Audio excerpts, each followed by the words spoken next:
Ya, pemirsa masih bersama saya di Economic Class with IC dan masih membahas seputar ekonomi politik RAPBN 2019 dan masih bersama Bapak Justinus Prastowo, Direktur Eksekutif dari Cita, dan juga Bapak Andreas Edi Susetio adalah anggota Komisi 11 DPR RI. Ya, kita membahas tadi. Jadi kalau kita lihat sebenarnya pemerintah tuh nggak kurang-kurang. Setiap tahun itu ke daerah tuh makin banyak loh ya. Bahkan sekarang juga kita lihat sudah 892 ada dana desa yang rata-rata itu 1 miliar per desa. Harusnya kemiskinan tuh turunnya signifikan. Kalau kita lihat kemarin BPS mengatakan turun sih, tapi nggak signifikan. Nah, ini gimana nih kalau melihat di Undang-Undang Desa seolah-olah bahwa semua pengeluaran itu berdasarkan rembukan orang di desa. Tapi kan di Indonesia ini belum semuanya SDM-nya siap gitu. Akibatnya ya bikin gapura lah, bikin jalan yang sebenarnya nggak penting lah, tapi jalan yang penting malah nggak dibuat lah. Gimana komentarnya Pak Justinus? Iya, karena memang paradigma APBN, APBD kita itu kan menghabiskan belanja. Jadi dulu itu dan sampai sekarang masih terjadi, kalau tidak habis belanjanya nanti akan dikurangi. Jadi tidak mendorong efisiensi. Ada yang tidak simetris memang dalam desain otonomi daerah kita. Karena awalnya kita kan mendesain kewenangan politik yang didesentralisasi, lalu diberi uang untuk menjalankan kewenangan itu. Betul. Tanpa pernah diukur. Dan kompetensi praktis tidak ada. Nah, kalau dalam bayangan saya, seharusnya ada instrumen yang dimiliki oleh pusat untuk mengontrol daerah itu apakah efektif atau tidak dalam melakukan belanja.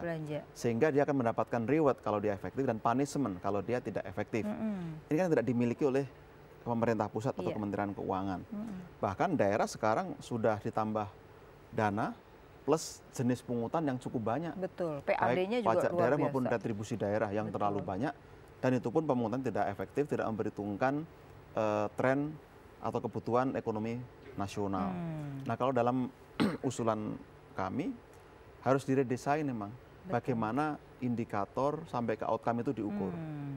Lalu paradigmanya efektivitas, bukan jadi menghabiskan uang lagi. Iya. Insentifnya di situ harusnya ya. Dan berikutnya instrumen untuk mengontrol adalah pada bagaimana daerah membantu pusat dalam menarik pajaknya, bukan memungut pajak sendiri.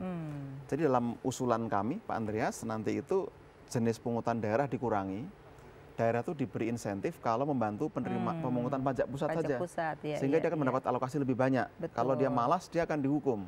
Dengan demikian ada perlombaan untuk menuju kepada efektivitas jadi tadi. ada reward and punishment ada ya. Nah, ini menarik nih Pak, karena kalau kita lihat apa yang dikatakan dan menurut undang-undang kalau saya lihat itu sebenarnya keuangan itu kan untuk namanya public goods kan. Nah, public goods itu kalau kita lihat lagi apa sebenarnya adalah satu bagaimana pendidikan, kesehatan, kemiskinan harus diurus ya, lalu adalah memberikan kesempatan kerja. 4 ini kan outputnya sebenarnya. Gimana tadi komentarnya? Ya, jadi kebetulan itu kita di BAKN itu sedang mengkaji masalah efektivitas dari dana transfer daerah ini. Karena kita melihat selama 3 tahun terakhir ini tingkat ketergantungan daerah terhadap alokasi fiskal dari pusat itu sangat tinggi. Makin tinggi ya.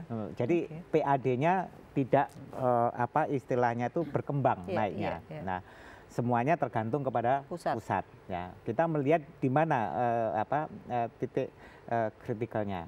Yang menarik adalah memang tadi indikator mengenai efektivitas belanja daerah itu memang belum ada. Jadi ketika dana transfer daerah, baik itu dana alokasi umum maupun dana alokasi khusus masuk kepada RAPBD daerah, ini kan masuk RAPBD, kemudian dikombinasikan, atau istilahnya itu di blending dengan dana daerah, dengan PAD, dengan PAD-nya daerah, keluar dalam bentuk udah program di RAPBD ini, sehingga memang efektivitas dana dari pusat ke daerah ini memang indikatornya belum jelas untuk bisa diukur. Tidak itu yang tercermin pertama. Ya.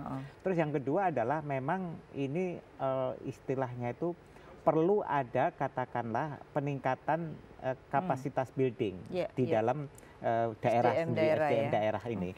Dan kalau kita lihat memang kuncinya itu memang kita mendorong untuk efektivitas dari fungsi Badan Perencanaan Pembangunan Daerah. Yang sayangnya tidak ada hubungan terkaitan dengan Bappenas, Badan Perencanaan Pembangunan Nasional, karena Bapeda ini adalah di bawah gubernur maupun wali kota. Jadi yang tidak tersinkron antara pembangunan pusat dengan daerah bahkan gitu ya. kualifikasinya pun tergantung. Kadang-kadang tim suksesnya bupati wali kota bisa maupun berbeda, gubernur ya.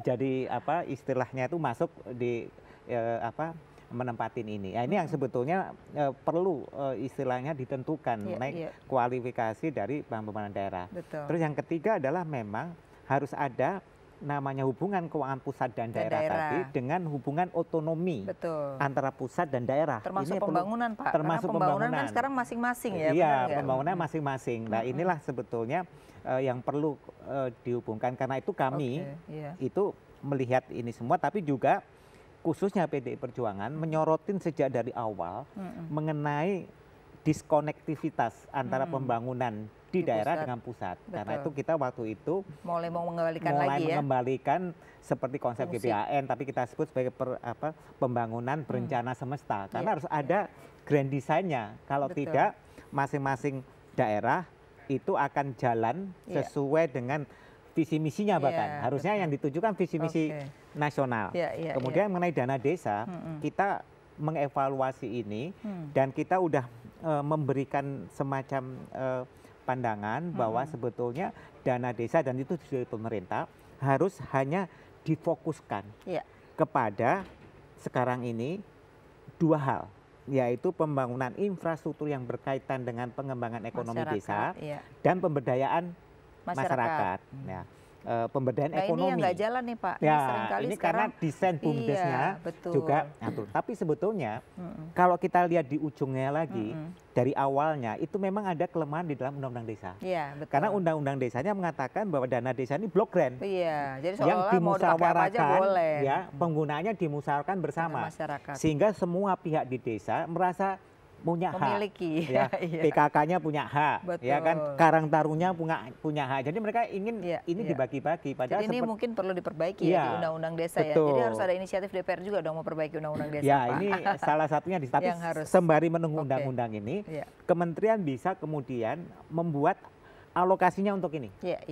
Untuk memperbaiki itu untuk memperbaiki ini sambil menunggu nanti undang-undangnya diperbaiki. Pak Justinus, ada lagi kalau kita lihat di dalam anggaran itu, anggaran untuk biasanya untuk sosial itu banyak ya. Nah, tetapi seringkali kita lihat modelnya BLT misalnya itu tidak cocok kalau hanya memberikan ikan saja, tapi memberi kailnya, itu satu. Yang kedua, subsidi-subsidi yang diberikan itu juga kebanyakan ke supply side. Jadi petani dikasih pupuk, bibit, tapi setelah nggak ada pasarnya akhirnya dia jual itu pupuknya. Nah, kita harus bicara berubah kan, harus demand side dulu atau gimana. Ini gimana supaya satu tepat sasaran, yang kedua memang lebih sustain di dalam mendapatkan subsidi itu sendiri. Ya, saya sependapat memang ini juga tantangan kita. Setiap upaya untuk mendesain belanja, terutama subsidi yang lebih tepat sasaran itu pasti terkendala secara politik. Karena faktanya masyarakat itu lebih menyukai apa yang secara langsung dapat mereka terima dan langsung dirasakan manfaatnya, dibelanjakan. Ini tidak mendidik, tapi secara elektoral ini penting gitu ya. Ini harus dikompromikan saya kira. Jadi antara populis dengan kenyataan itu ya. Betul, ini jadi masalah. Nah, saya setuju kita perlu grand design pembangunan supaya siapapun nanti presiden, kepala daerahnya itu tunduk pada satu garis besar yang sama, supaya ada kesinambungan. Di situ saya kira tantangan kita. Nah, sekarang menurut saya memang perlu diinventarisasi. Setiap belanja, terutama subsidi yang tidak tepat sasaran, itu kan sebenarnya pemborosan juga. Karena faktanya memang tidak punya dampak pada masyarakat. Nah, mungkin kita harus merealokasikan kepada belanja-belanja yang memang menjadi kebutuhan dasar masyarakat paling bawah. Kan tantangan kita sekarang itu menyelamatkan daya beli masyarakat paling bawah. Misalnya ya pendidikan, kesehatan, transportasi, akses kepada sumber daya, misalnya air bersih, dan lain-lain itu perlu disediakan oleh pemerintah. Dan menurut saya disitulah tantangannya, termasuk elektrifikasi ya. Kan ada ketimpangan di sana. Nah, kalau ini menjadi fokus, saya kira dana desa tadi juga bisa dikaitkan ke sana.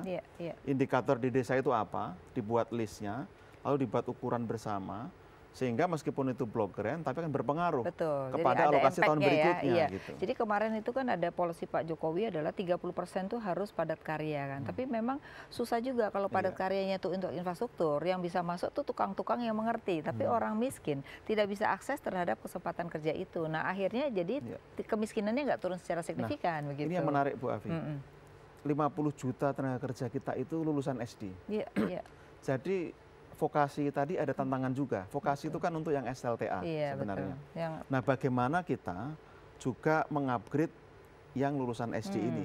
Kalau mereka tidak dinaikkan skillnya akan makin tergerus. Dan ketimpangan akan makin lebar. Nah, ini yang belum tercapture di era APBN ini. Nah, mudah-mudahan nanti bisa didesain ulang dalam pembahasan bagaimana. Jadi vokasional yang non pendidikan ya, benar. Itu yang memang kelihatannya besar, sekitar 50% ya. Oke, nanti kita akan lanjutkan lagi Pak, bisa dijawab apa yang disampaikan Pak Justinus, tapi kita harus break dulu. Ya pemirsa, jangan kemana-mana, tetap di Economic Lounge with ISEI.